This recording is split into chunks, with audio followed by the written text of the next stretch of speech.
Baik, sebelumnya Assalamualaikum warahmatullahi wabarakatuh. Waalaikumsalam warahmatullahi warahmatullahi wabarakatuh. Pada pertemuan kali ini, kita semua akan membahas mengenai teks anekdot. Nah, sebelum kita ke materi, ada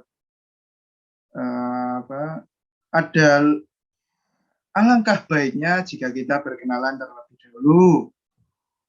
Perkenalkan, nama saya Nur Aini Imtiasi.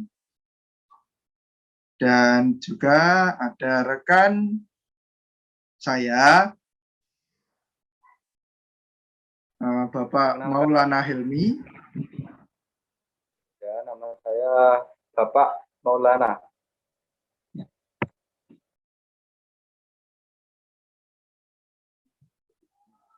Ya, mungkin akan langsung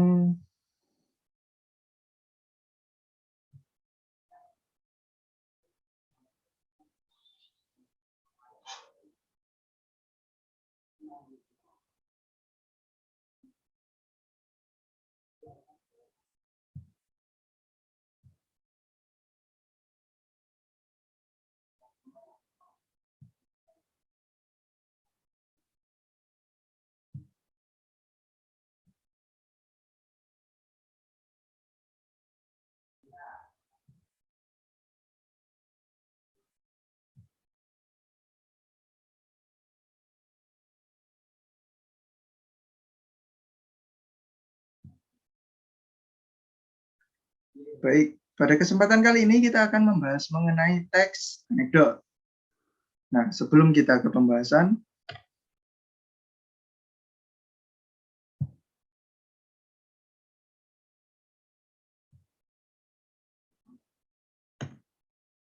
nah, coba anak-anak sekalian perhatikan gambar berikut ini. Ya. Ada gambar anak sekolah, Pak Polisi, dan tikus yang memegang uang. Nah, jika kita baca di situ ada teksnya ya. Yang pertama yaitu UN yang lebay. Lalu di sini anaknya bingung. Mendingan ngawasin yang itu, Pak.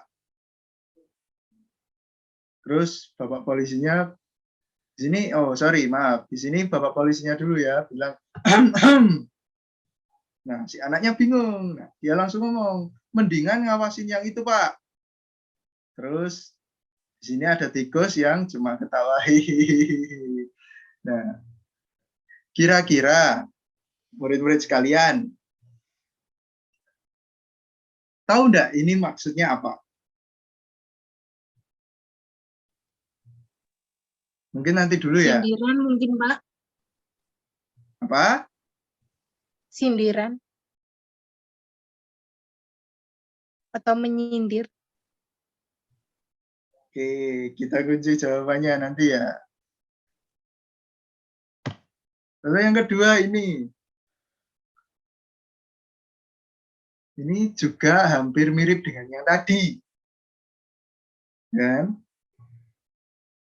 Bukan sulap, bukan sihir. Nah, terus di situ ada koruptor sama vonis hukuman. Nah, di situ koruptornya bisa kita lihat ya.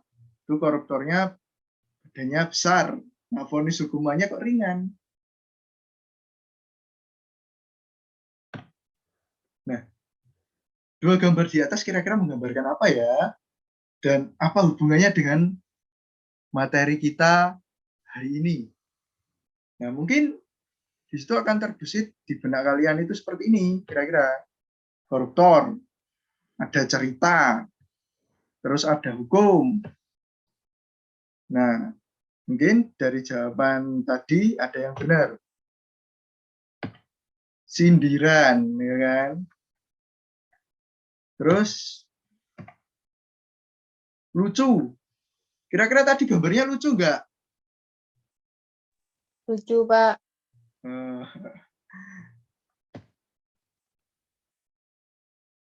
Terus real sama singkat. Real itu maksudnya apa? Real itu maksudnya nyata. Nah, kira-kira tadi kalau di kenyataan itu apa ya? Kalau di kehidupan kita sehari-hari, kira-kira apa ya? Korupsi. Nah, itu sudah ada di situ koruptor. Nah, terus kan tadi cuma singkat itu ya, tulisannya nggak terlalu yang panjang, yang gimana, itu kan singkat banget. Kita lanjut. Nah, tadi itu namanya anekdot. Nah, kalau kita susun dari yang tadi sindiran, lucu, real, singkat. Nah, kira-kira kalian bisa membayangkan nggak sih? Teks anekdot itu teks yang bagaimana?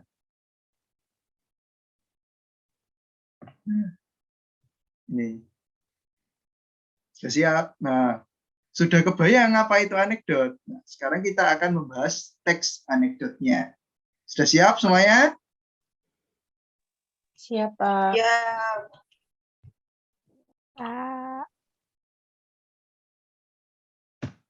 Lanjut.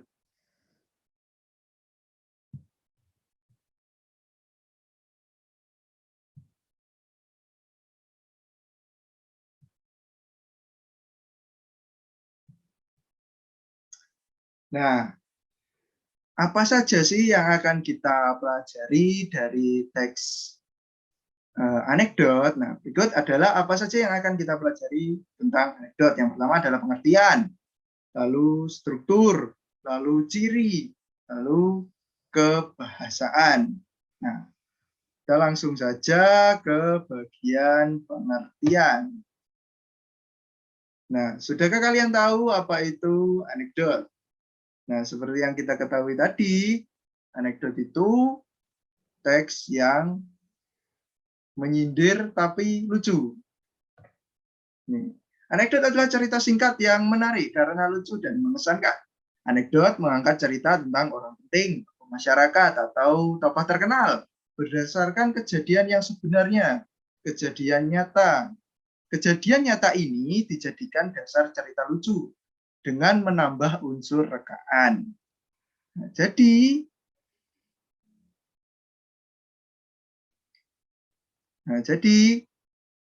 teks anekdot itu teks yang lucu, tapi di situ menyindir mengenai tokoh, mengenai orang, atau mungkin bisa mengenai instansi, atau mungkin mengenai orang banyak. Nah, tapi di situ sindirannya dikemas dengan cara yang lucu. Jadinya orang yang tadi itu tidak merasa tersinggung gitu loh.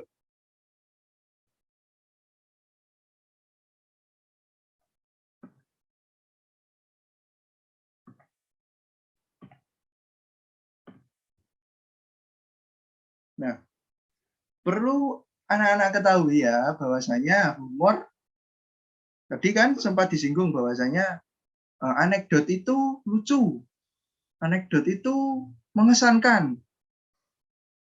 Terus apa bedanya sama humor? Humor sama anekdot itu beda. Nah, itu sudah dibilang ya sama SpongeBob bahwasanya humor dan anekdot itu beda. Bedanya di mana? Nah, ini perbedaan antara anekdot dan humor.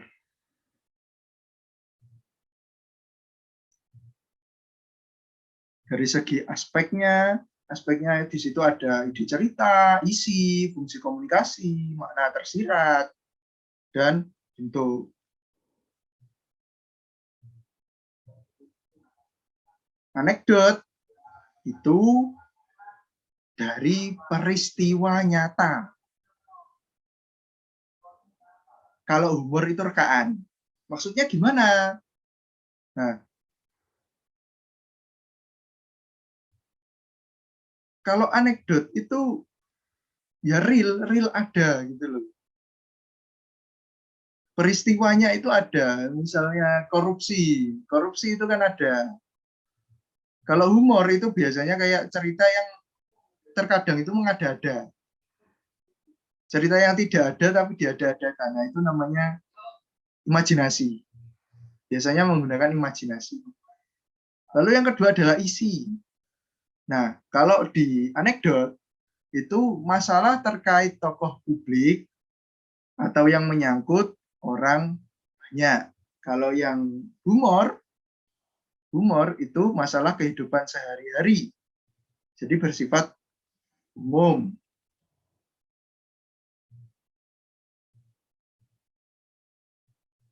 Nah, dari fungsi komunikasinya, kalau anekdot itu menyampaikan kritik atau sindiran.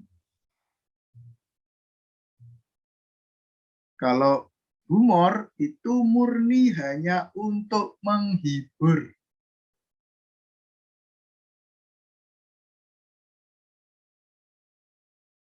Murni untuk apa?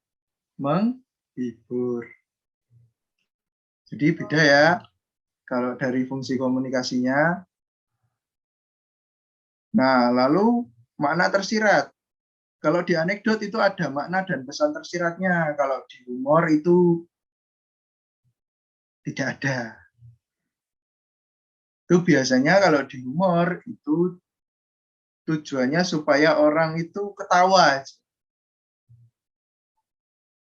Nah, kalau dalam segi bentuknya itu memiliki struktur. Kalau humor itu bebas. Jadi biasanya orang yang membuat cerita humor itu nggak ada strukturnya. Jadi terkadang ngasal aja gitu. Nah, kalau ngomong-ngomong tentang struktur itu nanti masuknya di bagian bahasa. Nah, untuk di bagian bahasa, untuk di bagian struktur dan yang lain sebagainya nanti akan dijelaskan oleh rekan saya, Bapak Maulana Hilmi. Monggo, Pak. Baik, terima kasih Bapak Imtiazi. Jadi di sini saya akan melanjutkan pemaparan yang sudah disampaikan oleh Bapak Imti tadi mengenai struktur teks anekdot. Berbicara tentang struktur, apa sih struktur itu? Coba, ada yang bisa jawab? Lupa, Pak. Lupa. Tidak Baik. tahu, Pak. Baik, saya jelaskan ya. Yang pertama adalah abstraksi. Jadi teks anekdot ini mempunyai struktur yang jelas, seperti yang pertama, abstraksi. Abstraksi ini bisa dikatakan gambaran awal cerita atau pendahuluannya itu bagaimana. Kemudian fungsinya untuk memberikan suatu gambaran yang sangat jelas mengenai isi teks anekdot tersebut. Kemudian yang kedua ada orientasi. Orientasi ini adalah pengenalan mulai dari tokoh, kondisi, latar, dan lain sebagainya. Kemudian yang ketiga ada krisis. Krisis ini adalah puncak masalah yang terjadi. Jadi permasalahan yang utama pada teks anekdot ini atau memunculkan masalah itu disebut krisis. Kemudian yang keempat yaitu reaksi. Reaksi ini adalah tanggapan, yaitu tanggapan orang terhadap krisis yang telah diberikan.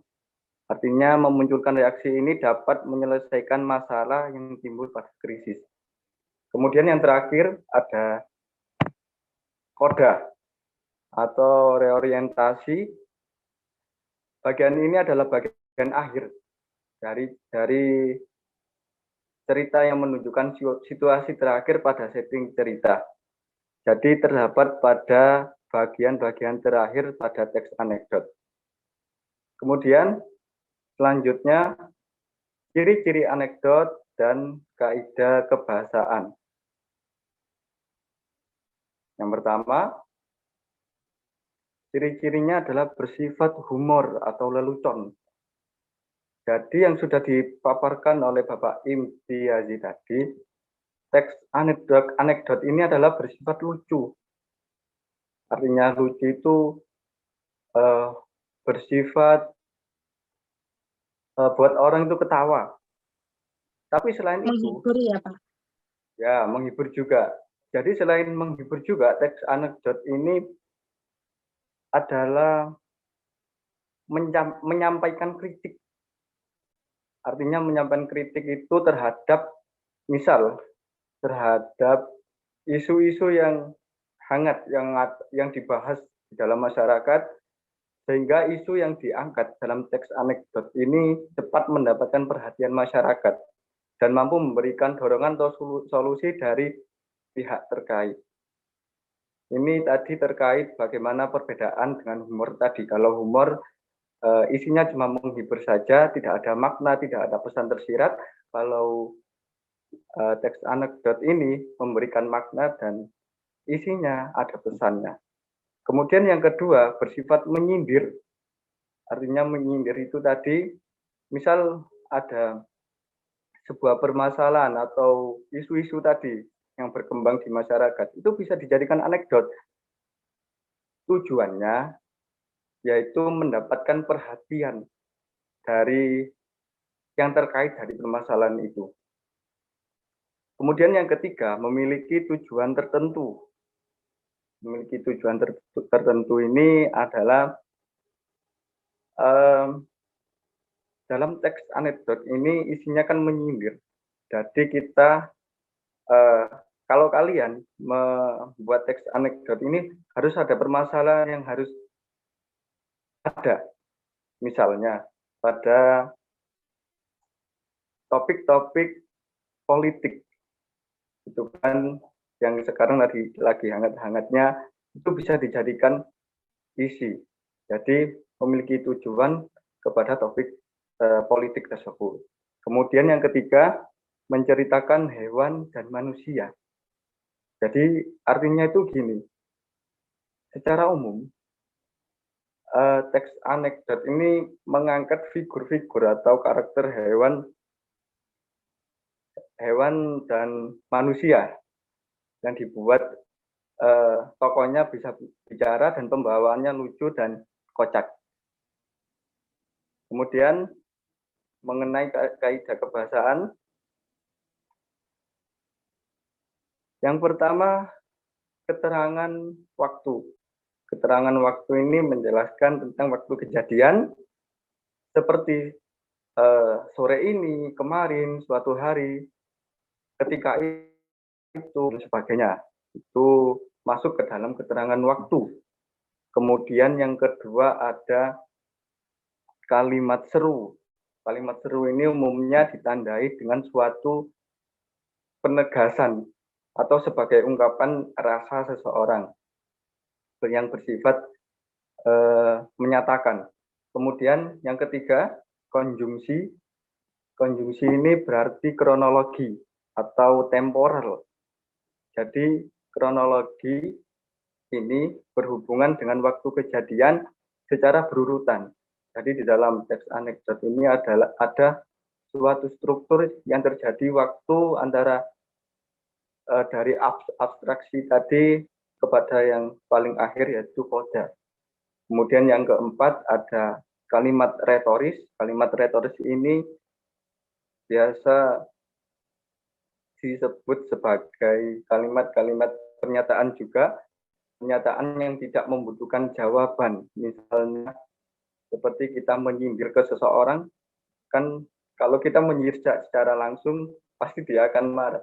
Tapi di teks anekdot ini tidak, karena bersifat menyindir, tetapi tidak bermaksud untuk menjatuhkan orang lain. Kemudian yang terakhir, Ini adalah contoh dari teks anekdot. Mungkin bisa dipaparkan lagi oleh Pak Imti pada contoh teks anekdot ini. Monggo Pak Imti.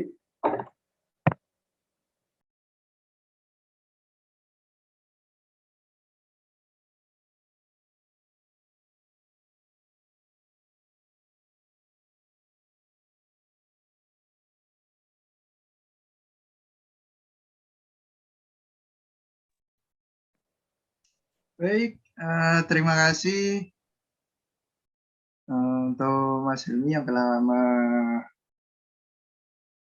menjelaskan mengenai struktur ila akhirihi ya. Nah, lalu yang ini adalah bagian yang paling terakhir. Kalian pengen tahu Kak? Contohnya, tadi kan sudah dijelaskan mengenai anekdot itu apa sih, anekdot itu apa sih, dan lain sebagainya, ya kan? Nah, untuk yang ini, ya, ini adalah contohnya. Yang pertama kita mulai dari abstraksinya. Abstraksinya mana? Abstraksinya mana? Saya tunjukkan. Bagian yang ini.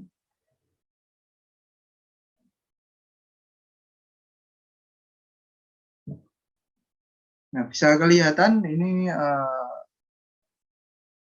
apa ini? Coret-coretannya ini bisa kelihatan, anak-anak semua? Iya, bisa, Pak. Ya. Ya, bisa. Yang dilingkari garis biru ini adalah abstraksi. Jadi di dalam sebuah kelas sedang terjadi kegiatan belajar mengajar, di mana sang guru melakukan tanya jawab dengan para muridnya. Ini adalah bagian paling awal dari teks anekdot. Lalu ada tadi orientasi. Orientasi ada di mana sih?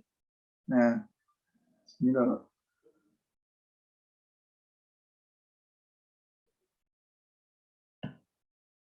Ini adalah orientasi.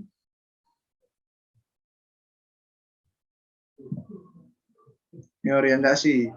Ibu guru.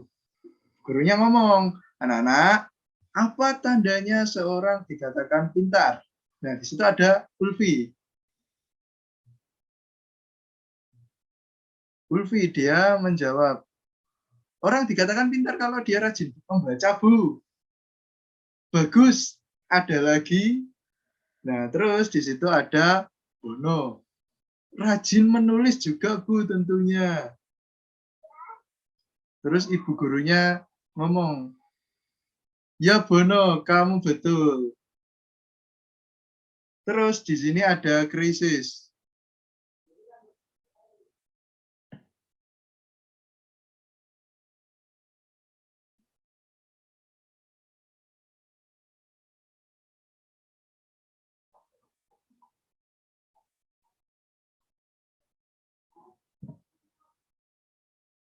Ada krisis, ya.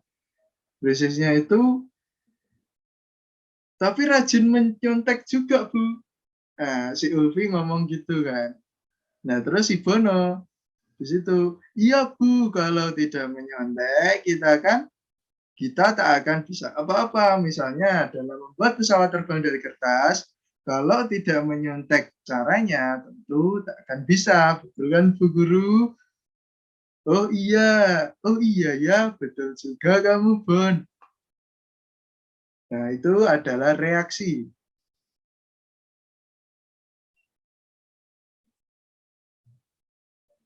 Reaksinya di mana? Reaksinya di Bono ini.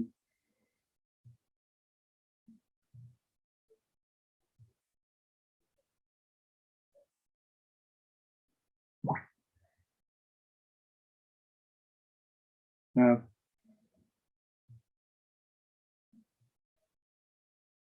Bono, yes. Berarti hari ini kita boleh mencontek teman-teman agar jadi orang pintar. Lalu di sini ada ibu gurunya bingung. Ini adalah bagian penutup atau biasa disebut koda. Nah, kira-kira dari penjelasan ini, adakah yang sekiranya belum paham? Paham, Pak. Sudah jelas penjelasannya. Ya, mungkin dari Bapak Helmi mau menambahi? Atau bagaimana? Mungkin untuk pertemuan hari ini sudah cukup, Pak. Reaksi dari murid-murid juga tadi bagus. Saya kira cukup.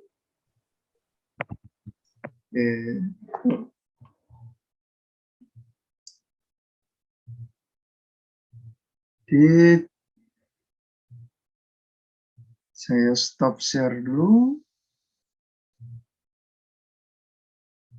Ya. Ada pepatah mengatakan tiada pertemuan tanpa perpisahan.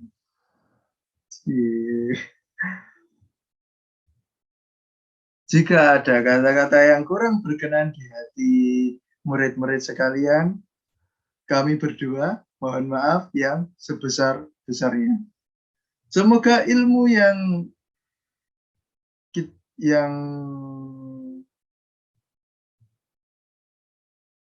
kami berikan bisa bermanfaat.